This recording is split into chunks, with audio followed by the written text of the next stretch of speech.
మొక్కల విజ్ఞానము వృక్షశాస్త్రం. దీనిలో జీవులను అధ్యయనం చేసే శాస్త్రాన్ని జీవశాస్త్రం అంటారు. జీవుల గురించి అధ్యయనం చేసే శాస్త్రాన్ని జీవశాస్త్రం, బయాలజీ అంటారు. గ్రీకు భాషలో బయాస్ అనగా జీవము, లాగోస్ అంటే చర్చ అని అర్థం. అయితే నిజానికి మనం జీవశాస్త్రానికి సంబంధించిన స్వర్ణయుగంలో ఉన్నాము. జీవశాస్త్రానికి సంబంధించిన స్వర్ణయుగంలో ఉన్నాము. అసలు ఈ మొక్కల విజ్ఞానము వృక్షశాస్త్రం అనేది ఎలా ఆవిర్భవించిందంటే, మొక్కలకు సంబంధించిన జీవశాస్త్రాన్ని వృక్షశాస్త్రము అంటారు. ఈ మొక్కలను గురించి అధ్యయనం చేసే మొక్కలకు సంబంధించిన జీవశాస్త్రాన్ని వృక్షశాస్త్రం అంటారు. గ్రీకు భాషలో బయాస్ అనే పదానికి పశువులు అని, బస్కెన్ అనే పదానికి పశువుల మేత అని అర్థము. బస్కెన్ అనే పదం నుంచి బాటనీ అనే పదం అనేది ఏర్పడింది. బాటనీ అనే పదము ఏర్పడింది. తరువాత ఇది ఎలా అభివృద్ధి చెందింది అంటే, వృక్షశాస్త్రం అనేది ఎలా అభివృద్ధి చెందింది అంటే, మనము నిత్యావసరాల కోసము ఆహారము, ఆవాసము, వస్త్రము, ఔషధాలు అనేవి మనకి నిత్యము అవసరమైనటువంటి అవసరాలు, నిత్యావసరాలు. మొక్కల మీద ఆధారపడి మనం వాటిని పరిశీలించటము, అధ్యయనం చేయటము, మొక్కలను ఉపయోగించటం మొదలైనవి నేర్చుకున్నారు.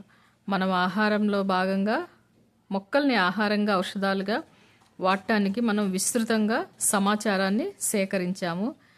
ఇక్కడ ఈజిప్ట్ దేశస్థులు ఆస్సిరియన్లు పైరు మొక్కల ఫలవృక్షాల గురించిన సమాచారాన్ని చిత్రాల రూపంలో నమోదు చేశారన్నమాట.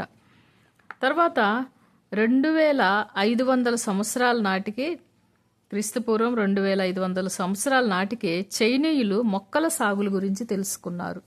మొట్టమొదటిగా క్రీస్తు పూర్వము 2500 సంవత్సరాల నాటికే చైనీయులు మొక్కల సాగుల గురించి తెలుసుకున్నారు. మన దేశంలో క్రీస్తు పూర్వం 2000 సంవత్సరంలో రచించిన అథర్వణ వేదంలో ఎన్నో మందు మొక్కలు, వాటి ఉపయోగాలను గురించి వివరించడం జరిగింది. అథర్వణ వేదంలో మన దేశంలో మందు మొక్కలను గురించి వివరించడం జరిగింది. తర్వాత పరాశరుడు రచించిన కృషి పరాశరం అనే అత్యంత ప్రాచీన గ్రంథంలో వ్యవసాయంతో పాటు కలుపు మొక్కల ప్రస్తావన కూడా ఉంది. పరాశరుడు రచించిన కృషి పరాశరం అనే అత్యంత ప్రాచీన గ్రంథంలో వ్యవసాయంతో పాటు కలుపు మొక్కల ప్రస్తావన కూడా ఉంది. తర్వాత ఈయన రచించిన వృక్షాయుర్వేదం అనే మరొక పుస్తకంలో ఎన్నో రకాల అడవుల గురించి, మొక్కల బాహ్య అంతర్నిర్మాణ లక్షణాలు, ఔషధ మొక్కల గురించి వివరించడమైంది. వృక్షాయుర్వేదంలో ఈ పరాశరుడు రచించిన ఇంకొక గ్రంథంలో దానిలో అడవుల గురించి, మొక్కల బాహ్య అంతర్నిర్మాణ లక్షణాలు, ఔషధ మొక్కల గురించి వివరించారు.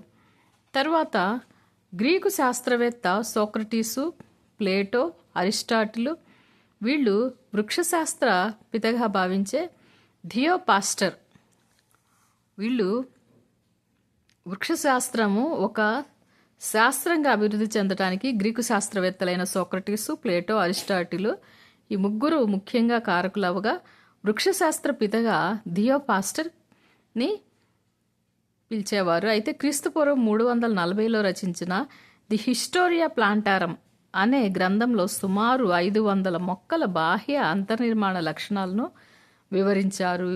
The hysteria ప్లాంటారంలో. నెక్స్ట్ ఔషధ మొక్కలను గురించి హెర్బల్స్ అనే గ్రంథంలో వర్ణించారు గాస్పర్డ్ బాహెన్. ఈ లక్షణాలను మొదటిసారిగా, ఈ మొక్కలకు సంబంధించిన వర్ణన, గుర్తింపు లక్షణాలను ప్రచురించి మొదటిసారిగా ద్వినామీకరణ విధానాన్ని ప్రవేశపెట్టాడు గాస్పర్డ్ బాహెన్. రాబర్ట్ హుక్ కణాన్ని కనుగొన్నాడు 1665లో. ఇతడు మైక్రోగ్రాఫీ అనే పుస్తకాన్ని ప్రచురించాడు Robert hook. Antony van లీవెన్ hook మొదటిసారిగా బ్యాక్టీరియా కణాన్ని జీవస్థితిలో చూడటము, ఇవి కనుగొన్నాడు. మర్చెల్లో మాల్ఫీజీ వృక్ష కణాల అంతర్నిర్మాణాన్ని వర్ణించాడు. నెక్స్ట్ కామెరేరియస్ మొక్కల్లోని లైంగిక ప్రత్యుత్పత్తిని వర్ణించాడు. ఇదంతా కూడా 17వ శతాబ్దంలో వృక్షశాస్త్రం అనేది ఒక నిర్దిష్టమైన శాస్త్రంగా ఆవిర్భవించడం జరిగింది. 18వ శతాబ్దంలో అయితే వృక్ష శరీర ధర్మశాస్త్రంలో పురోగతి సాధించడం జరిగింది. స్వీడన్ దేశస్థుడు కెరోలస్ వాన్ లిన్నేయస్ ద్వినామీకరణ విధానాన్ని వాడుకలోకి తీసుకొచ్చాడు. లిన్నేయస్ ద్వినామీకరణ విధానాన్ని తీసుకొచ్చాడు. నెక్స్ట్ జోసెఫ్ రిస్టీ మొక్కలు ఆకుపచ్చ వాతావరణంలోని విషపూరిత వాయువును గ్రహించి స్వచ్ఛమైన వాయువును విడుదల చేస్తాయని కనుగొన్నాడు. జోసెఫ్ ఫ్రిస్టీ. తర్వాత 19వ శతాబ్దంలో వృక్షశాస్త్రంలో గణనీయమైన అభివృద్ధి జరిగింది. వృక్ష శాస్త్ర శాఖల్లో గణనీయమైన అభివృద్ధి జరిగింది. నెక్స్ట్ గ్రెగర్ మెండల్ బఠానీ మొక్కలపై జరిపిన సంకరణ ప్రయోగాలతో జన్యుశాస్త్రం అనేది ఆవిర్భవించింది. మెండల్ జరిపిన సంకరణ ప్రయోగాలతో జన్యుశాస్త్రం ఆవిర్భవించింది. అతడు అనువంశిక సూత్రాలను 1866లో ప్రవేశపెట్టాడు. ఇతన్నే జన్యుశాస్త్ర పితామహుడిగా చెప్తారు. మెండల్ని జన్యుశాస్త్ర పితామహుడిగా ప్రసిద్ధికెక్కాడు. హెకెలు శాస్త్రజ్ఞులు ఆవరణ శాస్త్రానికి పునాదులు వేశారు. నెక్స్ట్ బెందం మరియు హూకర్లు వివిధ వర్గీకరణ విధానాలను ప్రతిపాదించారు. చార్లెస్ డార్విన్ ఏమో జీవ పరిణామ సిద్ధాంతాన్ని ప్రతిపాదించాడు. బుక్కర్ 1898లో ఈస్ట్ కణాల్లో జైమేజ్ అనే ఎంజైమ్ను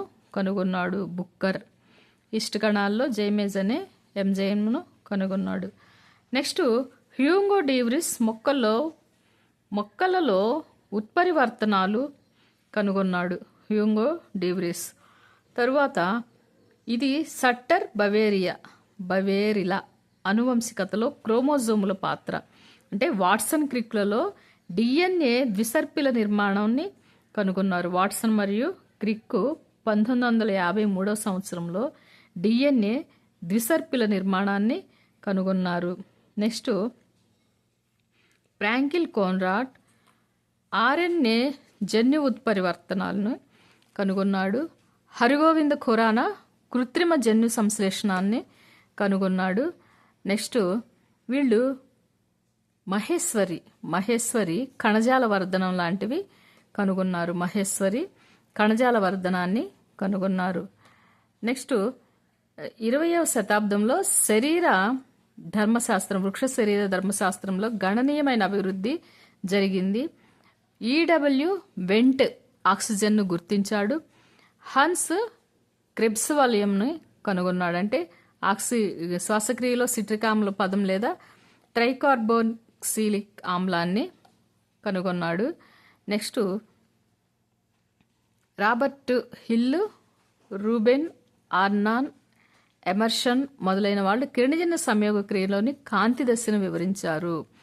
రాబర్ట్ హిల్, రూబెను, ఆర్నాన్, ఎమర్సన్ వీళ్ళు కిరణజన్య సంయోగ క్రియలో కాంతి దశను వివరించారు. కెల్విను, బెన్సన్, భాషన్లు C3 కర్బన స్వాంగీకరణ పదాన్ని కనుగొన్నారు. వీరు C4 మొక్కల కిరణజన్య సంయోగక్రియ గురించి పరిశోధన చేసింది ఎవరంటే రామ్దాస్, అతని విద్యార్థులు. C4 మొక్కల కిరణజన్య సంయోగక్రియ గురించి పరిశోధనలు చేసిన వారు. వీరందరూ వృక్ష శాస్త్రం అభివృద్ధి చెందటంలో ప్రముఖ పాత్ర వహించిన శాస్త్రవేత్తలు వీరందరూ. నెక్స్ట్ సంకరీకరణము, జన్యు ఇంజనీరింగ్ మొదలైనవి ప్రయోగాల ద్వారా వృక్షశాస్త్రంలో వ్యవసాయము, అటవీ సంపద, ఉద్యానవనము, పుష్పోత్పత్తి లాంటి అనువర్తన శాస్త్రాల్లో మంచి పురోగతిని సాధించటం జరిగింది. సాగు మొక్కలైన వరి, గోధుమ, మొక్కజొన్న, చెరుకుల్లో కొత్త వంగడాలను ఏర్పరచడానికి ప్రజనన పద్ధతులు ఉపయోగపడ్డాయి. వరి, గోధుమ, మొక్కజొన్న, చెరుకుల్లో కొత్త వంగడాలను ఏర్పరచడానికి కొత్త ప్రజనన పద్ధతులు అనేవి ఉపయోగపడ్డాయి. ఇక్కడ వృక్ష వ్యాధి శాస్త్రంలో జరిపిన పరిశోధనల ఫలితాలు మొక్కల్లో వచ్చే అనేక వ్యాధులను నివారించడం, నిర్మూలించడానికి ఉపయోగపడతాయి. కణజాల అవయవ వర్ధనం వలన అతి తక్కువ సమయంలో అధిక సంఖ్యలో మొక్కలను ప్రయోగశాలలో ఉత్పత్తి చేయడానికి వీలవుతుంది. కణజాల అవయవ వర్ధనం వలన అతి తక్కువ సమయంలో అధిక సంఖ్యలో మొక్కలను ప్రయోగశాలలో ఉత్పత్తి చేయడానికి వీలవుతుంది. ఉదాహరణకి వాణిజ్యపరంగా ఉన్న కలప, నారలు, కాఫీ, తేయాకు లాంటి పానీయాలు, సుగంధ ద్రవ్యాలు, రబ్బర్లు, జిగురులు ఇవన్నీ కూడా మనకు ఎంతో ఆవశ్యకమైనవి. వీటన్నింటినీ కూడా వృక్షశాస్త్రము అభివృద్ధి చెందించడం అనేది జరిగింది. నెక్స్ట్ జెట్రోఫా పొంగామియా లాంటి పెట్రో మొక్కలు నుండి బయోడీజిల్ను ఉత్పత్తి చేస్తారు.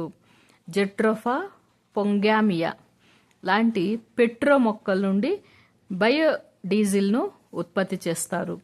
అజొల్లా, నాస్టాక్, ఎనబీనా, రైజోబియం మొదలైనవి రసాయన ఎరువుల వల్ల కలిగే మృత్తికా, నీటి కాలుష్యాలను అరికట్టడం కోసం వాడటం వలన మృత్తికా క్రమక్షయాన్ని తగ్గించడానికి ఇసుకను పట్టుకునే మొక్కలను వాడటం లాంటి చర్యలను కూడా వృక్షశాస్త్ర పరిధి విస్తరిస్తుంది.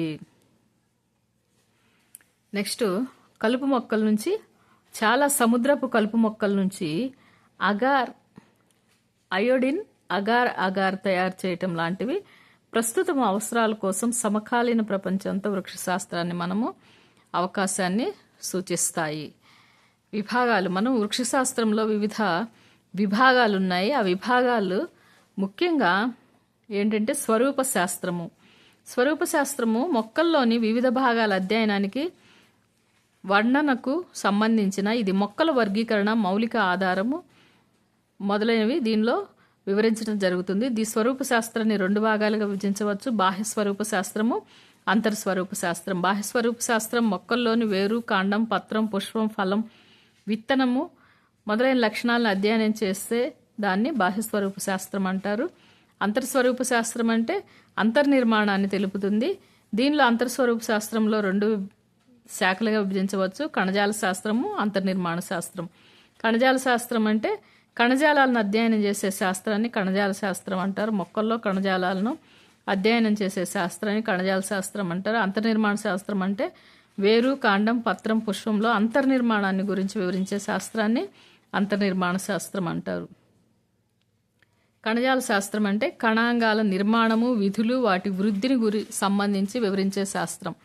పిండోత్పత్తి శాస్త్రం స్త్రీ పురుష సంయోగ బీజాలు ఏర్పడటము, సంయోగ బీజాల ఉత్పత్తి, ఫలదీకరణ విధానము, పిండము, అంకురచ్చదము, విత్తనాలు ఏర్పడటం గురించి వివరించే శాస్త్రాన్ని పిండోత్పత్తి శాస్త్రం అంటారు. నెక్స్ట్ సిద్ధ బీజాలు, పరాగరేణువుల ఉత్పత్తి, నిర్మాణం లాంటి వీటికి సంబంధించిన అంశాలను వివరించేదాన్ని పరాగరేణు శాస్త్రం అంటారు. వృక్ష వర్గీకరణ శాస్త్రం లేదా సిస్టమాటిక్ బాటనీ అంటే వృక్షశాస్త్రంలోని వివిధ శాఖల నుంచి లభించే సమాచారం ఆధారంగా మొక్కలను గుర్తించి నామీకరణం చేయటం, సంబంధిత వర్గాలను వర్గీకరించడం ఈ శాఖకు చెందిన అంశాలు. వృక్ష శరీర ధర్మశాస్త్రం అంటే మొక్కల్లో జరిగే నీరు, ఖనిజ లవణాల శోషణ, కిరణజన్య సంయోక్రియ, శ్వాసక్రియ, నత్రజని, జీవక్రియ, పెరుగుదల మొదలైన జీవక్రియ సంబంధించిన చర్యలన్నీ కూడా ఈ శాస్త్రం అంటే వృక్ష శరీర ధర్మశాస్త్రము అధ్యయనం చేస్తుందన్నమాట. నెక్స్ట్ వృక్ష ఆవరణ శాస్త్రము మొక్కలు అవి నివసించే పర్యావరణానికి సంబంధించిన పరస్పర సంబంధాల అధ్యయనమే వృక్ష ఆవరణ శాస్త్రం వివరిస్తుంది. పురావృక్ష శాస్త్రం అంటే మొక్కల శిలాజాల గురించి అధ్యయనం చేసే శాస్త్రము.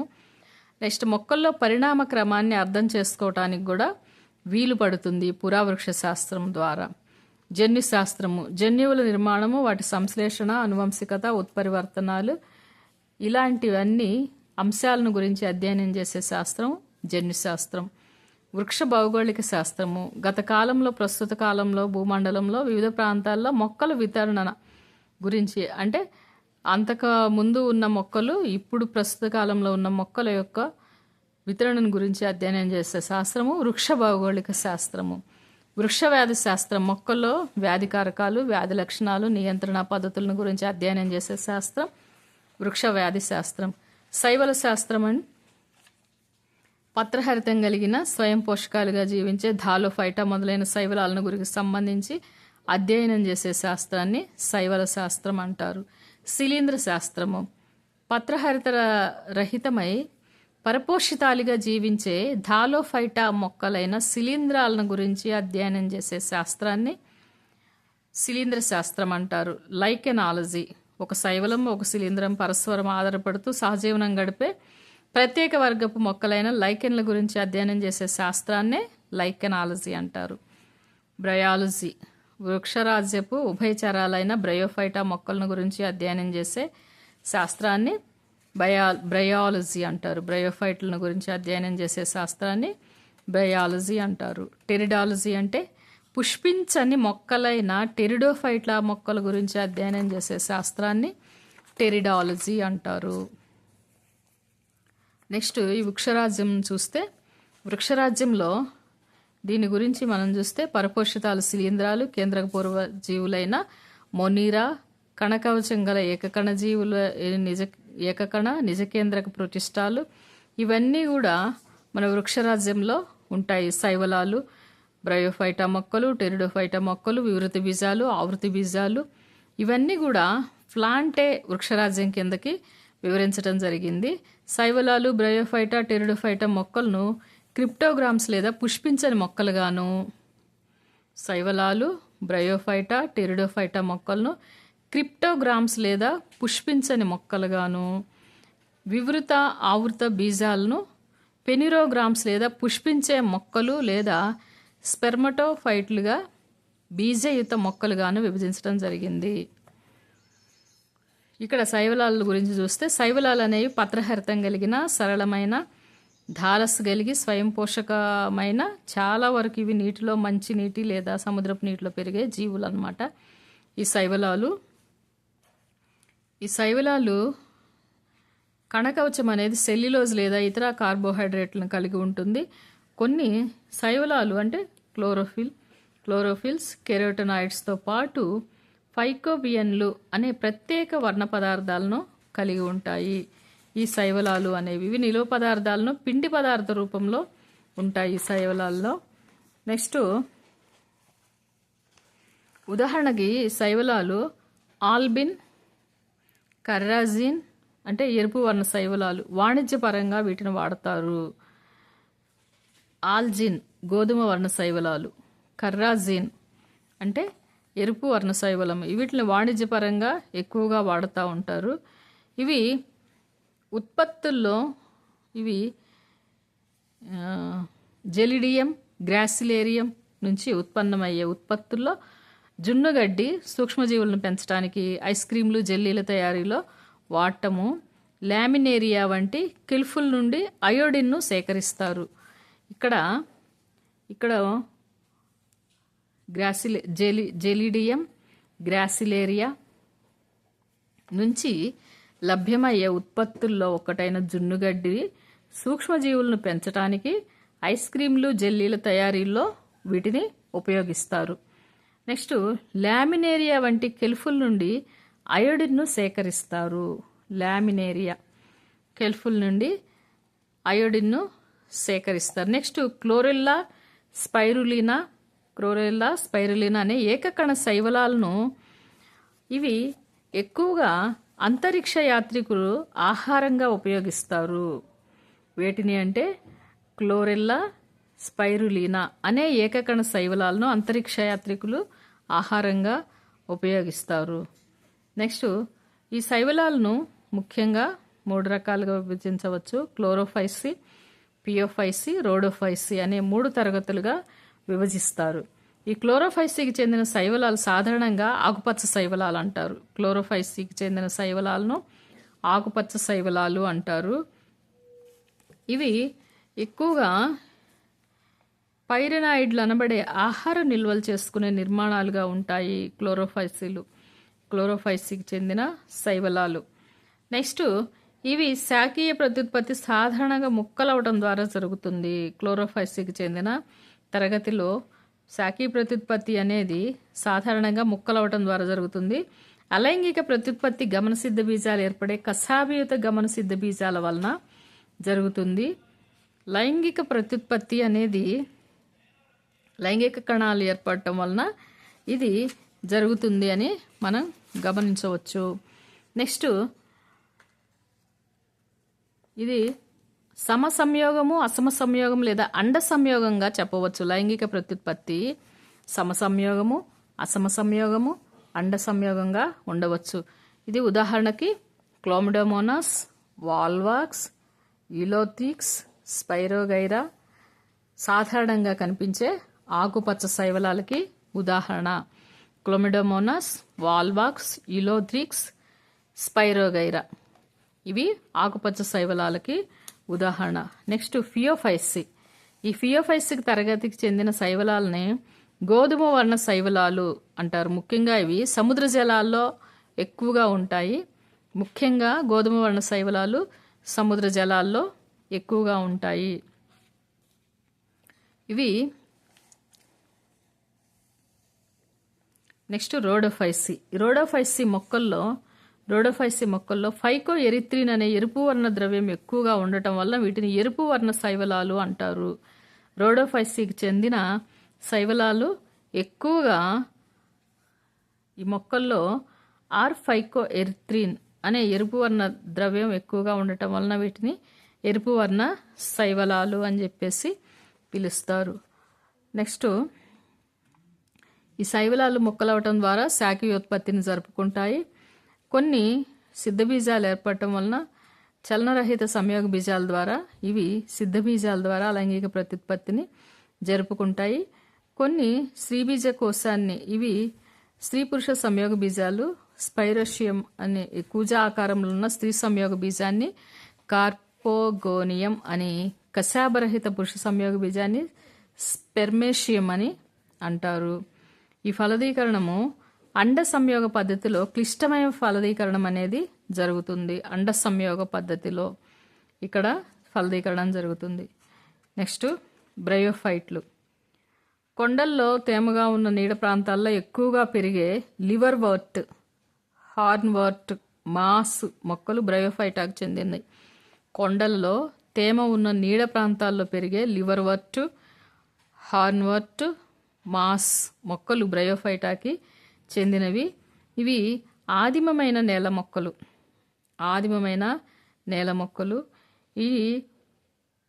వీటిలో బ్రయోఫైట్లలో పురుష బీజాశయాన్ని యాంథరీడియం అని అంటారు.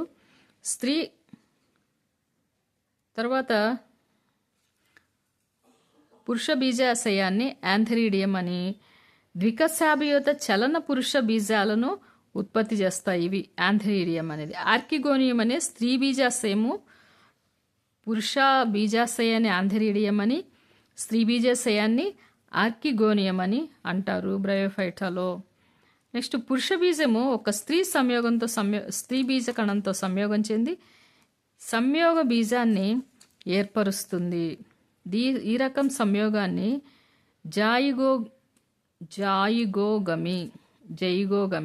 జైగోగమి అని అంటారు. ఇవి బహుకణయుత సిద్ధ బీజాలను ఏర్పరుస్తుంది. నెక్స్ట్ లివర్వర్ట్. ఈ లివర్వర్టులు అనేవి సాధారణంగా కాలువలు, బురద నేలలు, చెమ్మ ప్రదేశాలు, చెట్ల బెరడు, అడవుల్లో తేమ నీడగల ప్రదేశాల్లో ఎక్కువగా పెరుగుతాయి. లివర్వర్టు దేహం థాలస్ లాగా ఉంటుంది. ఇవి శాఖీ ప్రత్యుత్పత్తి థాలస్ ముక్కలవటం ద్వారా జరుగుతుంది, లేదా జమ్మాలు అనే ప్రత్యేక నిర్మాణాల ద్వారా జరుగుతుంది. జమ్మాలు ఆకుపచ్చని బహుకణయుతమైన అలైంగిక మొగ్గలు. జమ్మాలు అంటే ఆకుపచ్చని బహుకణయుతమైన అలైంగిక మొగ్గలు.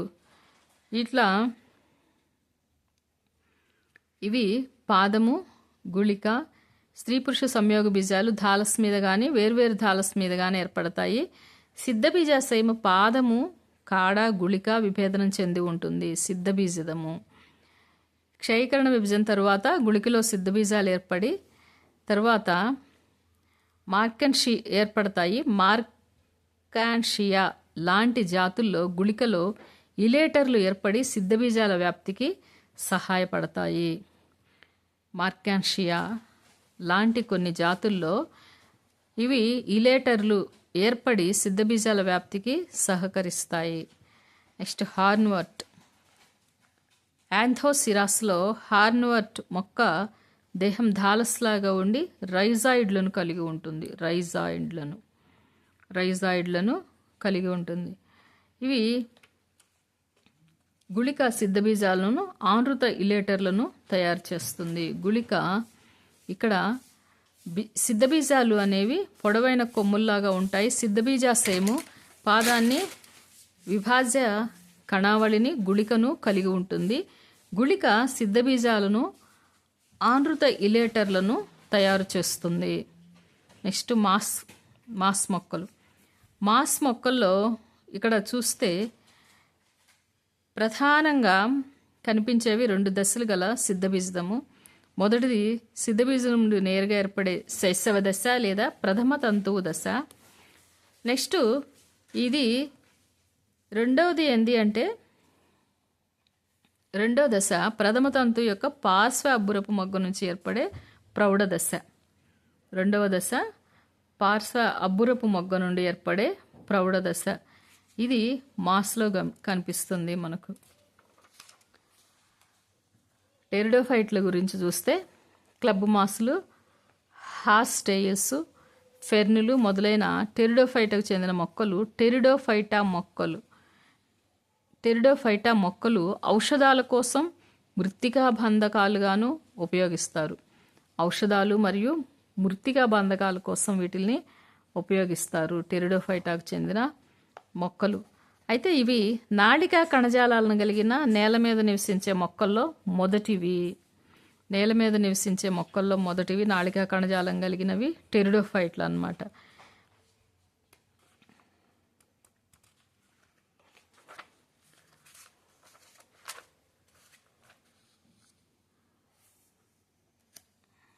పత్రాలు. నెక్స్ట్ వివృత బీజాలు. వివృత బీజాల్లో చూస్తే ఇవి వివృత బీజాలు ఫలదీకరణానికి ముందు తర్వాత కూడా అండాశయం గోడలతో ఆవరించకుండా నగ్నంగా ఉండే అండాలు కలిగే మొక్కలను వివృత బీజాలు అంటారు. నగ్నంగా ఉండే అండాలు గల మొక్కలను వివృత బీజాలు అంటారు. ఇవి నిజమైన ప్రసరణ స్తంభాన్ని కలిగి ఉంటాయి. కాండం అంతర్నిర్మాణంలో చూస్తే వివృత బీజాలు నిజమైన ప్రసరణ స్తంభాన్ని కలిగి ఉంటాయి.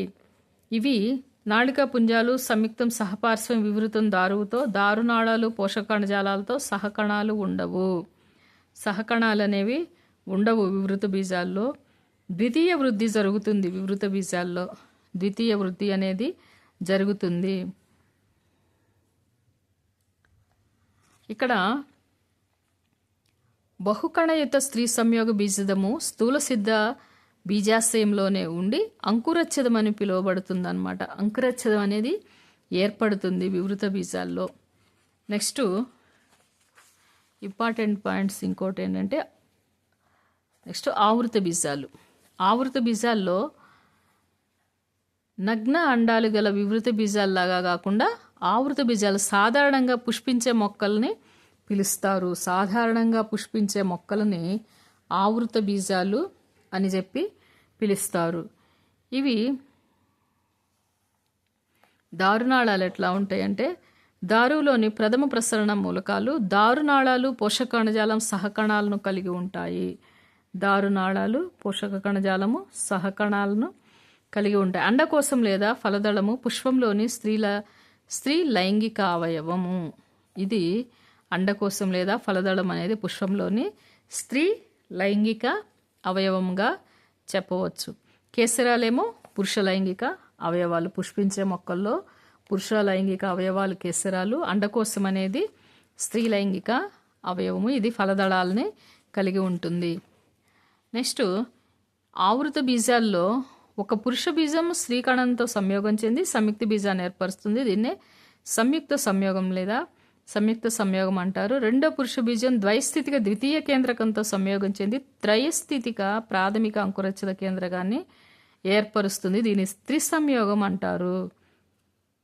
రెండో ఒక పురుష బీజము స్త్రీ బీజ కణంతో సంయోగం చెంది సంయుక్త బీజాన్ని ఏర్పరుస్తుంది, జైగోట్ని ఏర్పరుస్తుంది. దీన్నే సంయుక్త సంయోగం అంటారు. రెండో పురుష బీజము ద్వయస్థితిక ద్వితీయ కేంద్రకంతో సంయోగం చెంది త్రయస్థితిక ప్రాథమిక అంకురచిత కేంద్రగాన్ని ఏర్పరుస్తుంది. దీన్ని ద్విఫలదీకరణ అంటారు. ఇది ఇలా జరగటం అనేది ఆవృత బీజాలకు ప్రత్యేకమైన లక్షణము. ఆవృత బీజాల్లో ప్రత్యేకమైన లక్షణం ద్విఫలదీకరణ జరగటం అనేది ఆవృత బీజాల ప్రత్యేక లక్షణము. నెక్స్ట్ మొక్కల జీవిత చక్రాలు ఏకాంతర దశలు ఏ మొక్కల జీవిత చక్రాల్లో కనిపిస్తాయి అంటే ఇక్కడ ముఖ్యంగా ఏకస్థితిక సిద్ధ బీజాలు సమవిభజన చెంది సంయోగ బీజాన్ని ఏర్పరుస్తాయి కదా. ఇటువంటి మొక్కల్లో స్వయం పోషక స్వతంత్ర జీవనం జరిపే సంయోగ బీజమే ప్రధానమైన దశ అన్నమాట. దీన్ని ఏకస్థితిక జీవిత చక్రం అంటారు. వాల్వాక్స్, స్పైరోగైరా, కొన్ని క్లోమిడోమోనస్ జాతులు శైవలాలు ఈ రకమైన పద్ధతిని కలిగి ఉంటాయి. ఏకస్థితిగా జీవిత చక్రాన్ని కలిగి ఉండే జీవులకు ఉదాహరణ వాల్వాక్స్, స్పైరోగైరా, క్లోమిడోమోనాస్. నెక్స్ట్ ద్వయస్థితిక సిద్ధబీజము స్వయం పోషకంగా స్వతంత్ర జీవనాన్ని కలిగి ఉంటుంది. ఇది పూర్తిగా విభిన్నం అన్నమాట. ఏకస్థితిక దశ సంయోగ బీజాలను మాత్రమే పరిమితమై ఉంటుంది. ఈ రకమైన జీవిత చక్రాన్ని ద్వయస్థితిక జీవిత చక్రం అంటారు. ఏకస్థితిక దశ సంయోగ బీజాలను మాత్రమే పరిమితమై ఉంటే ఈ రకమైన జీవిత చక్రాన్ని ద్వయస్థితిక జీవిత చక్రం అంటారు. ఉదాహరణకి సంయోగ బీజాలు ఇవి విత్తనాలను కలిగి అన్ని మొక్కలు కూడా ఈ రకమైన జీవిత చక్రాలను కలిగి ఉంటాయి. టెరిడోఫైటా మొక్కలు ఏకస్థితిక, ద్వయస్థితిక, ఏకస్థితిక అంటారు. సంయోగ బీజదము లేదా చాలా కణాలు కలిగి ఉండి జీవిత చక్రాన్ని ద్వయ ఏకస్థితిక అంటారు. టెరిడోఫైటా మొక్కలు విత్తనాలను కలిగిన అన్ని మొక్కలు ఈ రకం జీవిత చక్రాలను కలిగి ఉంటాయి. ద్వయ ఏకస్థితిక లక్షణాన్ని కలిగే మొక్కలు ఏంటంటే టెరిడోఫైటా మొక్కలు. విత్తనాలను కలిగిన అన్ని రకం మొక్కలు కూడా ఈ రకమైన జీవిత చక్రాన్ని ప్రదర్శిస్తాయి, ద్వయ ఏకస్థితిక. నెక్స్ట్ బ్రయోఫైటా మొక్కలు ఈ రెండింటికి మధ్యస్థంగా ప్రదర్శిస్తాయి అన్నమాట. ఏకస్థితిక, ద్వయస్థితిక మధ్యగా ఉండేవి ఏంటంటే బ్రయోఫైటా మొక్కలు. బ్రయోఫైటాకు చెందిన మొక్కలు ఏకస్థితికి మరియు ద్వయస్థితికి రెండింటికి మధ్య కూడా మధ్యస్థమైన పరిస్థితిని ప్రదర్శిస్తాయి. ఇవి బహుకణ నిర్మితమైన సంయోగ బీజద దశ, బీజదళంపై ఆధారపడి ఉండే సిద్ధ బీజద దశను కలిగి ఉంటాయి. ఇవి శైవలాలు చాలా వరకు ఏకస్థితికంగా ఉంటే ఎక్టోకార్పస్, కెల్ప్స్ వంటి కొన్ని ఏక ద్వయస్థితికాలుంటాయి. ఫ్యూకస్ ద్వయస్థితికంగాను, పాలిసైఫోనియా ద్విద్వయస్థితికంగాను ఉండటము ఇక్కడ ఆసక్తికరమైన విషయము. ఫ్యూకస్ ద్వయస్థితికంగా ఉంటే పాలిసైఫోనియా ద్విద్వయస్థితికంగాను ఉంటుంది. ఈ విధంగా మనకి మొక్కల్లో వివిధ రకాలైనటువంటి తరగతులకు చెందిన మొక్కల్లో వివిధ రకాలైనటువంటి జీవిత చక్రాలు మనకి కనిపిస్తాయి. ఏకస్థితికము మరియు ద్వయస్థితికంగా కనిపిస్తూ ఉంటాయి.